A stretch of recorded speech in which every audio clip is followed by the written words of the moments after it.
हमारे पास electron volt आपके पास जो बिल आता है उस पर हमारे पास इलेक्ट्रिकल एनर्जी कंज्यूम हुई होती है। उसमें जो बिल आता है वो आता है किलोवाट आवर में। 10th क्लास में आपने टॉपिक पढ़ा होगा। अब इलेक्ट्रिकल एनर्जी जो है ना उसके यूनिट चेंज होते हैं उसके स्टेट के लिहाज से। अगर एनर्जी की कंजप्शन बहुत ज़्यादा हो रही हो तो हम यूनिट लेते हैं मैक्रो लेवल पर। किस लेवल पर?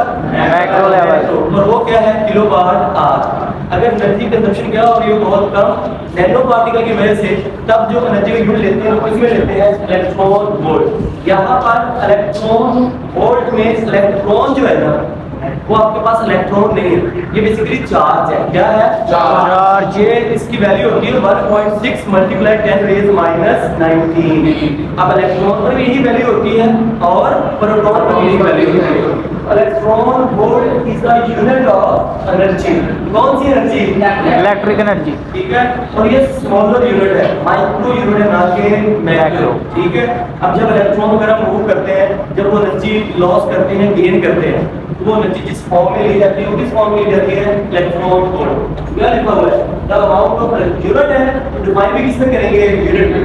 The amount of energy acquired का मतलब होता है हासिल करना। क्या मतलब होता है? मतलब जब आप इन डायरेक्शन ऑफ फील्ड हो तो इलेक्ट्रॉन एनर्जी ले रहा होता है, मतलब नेगेटिव टू पॉजिटिव। पहले है तो वो आप वर्क पोटेंशियल डिफरेंस कर रहा है। अगर अगेंस्ट द फील्ड जाएंगे तो इलेक्ट्रॉन से एनर्जी क्या होगी? लॉस होगी। ठीक है। By electron as it move through a potential difference of 1 volt. देखिए यहाँ पर इलेक्ट्रॉन और 1 कूलम में लिखा, क्योंकि अंडरस्टूड है इलेक्ट्रॉन किसके बराबर है? कूलम में। तो कितने कूलम है? 1.6 मल्टीप्लाई 10 रेज माइनस 19। अब ये साबित करना है आपने।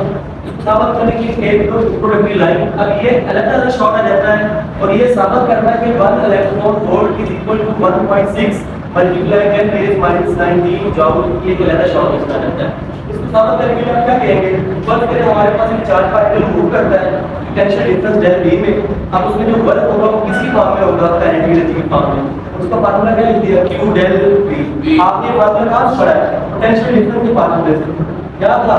Work done per unit charge. ये q क्या हो गया? मल्टीप्लाई वर्क डन किसके बराबर आ गया? q del v।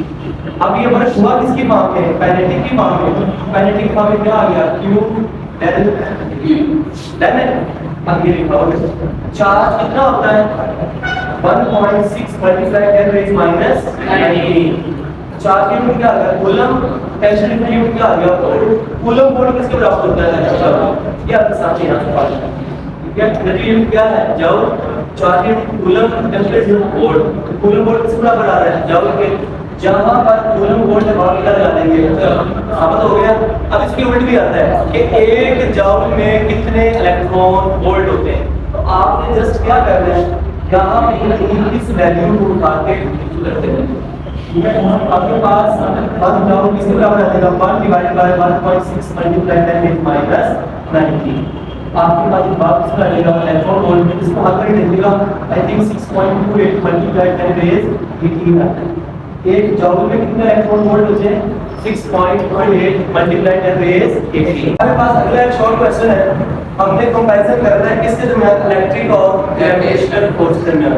इसमें दो पॉइंट बन जाते हैं, एक सिमिलरिटी का और दूसरा किसका?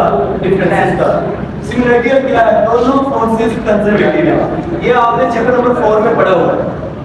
कंजर्वेटिव क्या होता है कि ऐसी फोर्स जो पाथ पे डिपेंड नहीं करती, जो वर्क पाथ इंडिपेंडेंट होता है,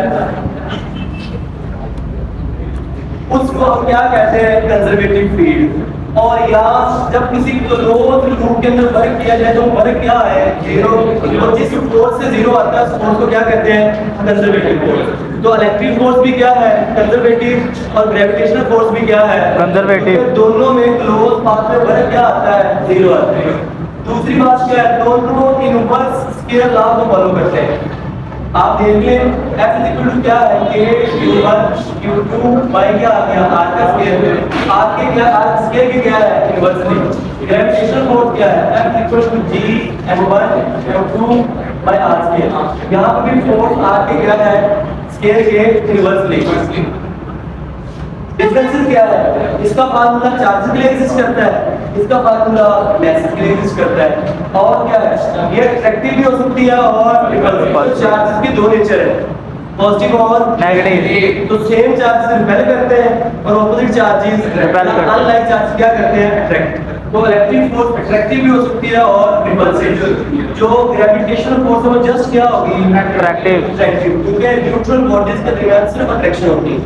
अब अगली बात, ये मीडियम डिपेंडेंट है, इस पे डिपेंड करती है Medium। मीडियम आएगा तो आपकी जो इलेक्ट्रिक फोर्स है उसकी वैल्यू क्या हो जाएगी, चेंज। लेकिन ग्रेविटेशनल फोर्स मीडियम पे डिपेंड नहीं करती। अगली ये स्ट्रॉन्ग फोर्स है, क्योंकि इसमें k की वैल्यू क्या है, 9 मल्टीप्लाई 10 बेस 9। इसका कूलम कांस्टेंट की वैल्यू बहुत बड़ी है। ये वीक फोर्स है, g की वैल्यू कितनी है, 6.673 मल्टीप्लाई 10 बेस -11। यही वजह है कि वीक फोर्स है तो हम आसानी से अपना पावर उठा सकते हैं और रख सकते हैं। ये शील्डेड है, ये शील्डेड नहीं है।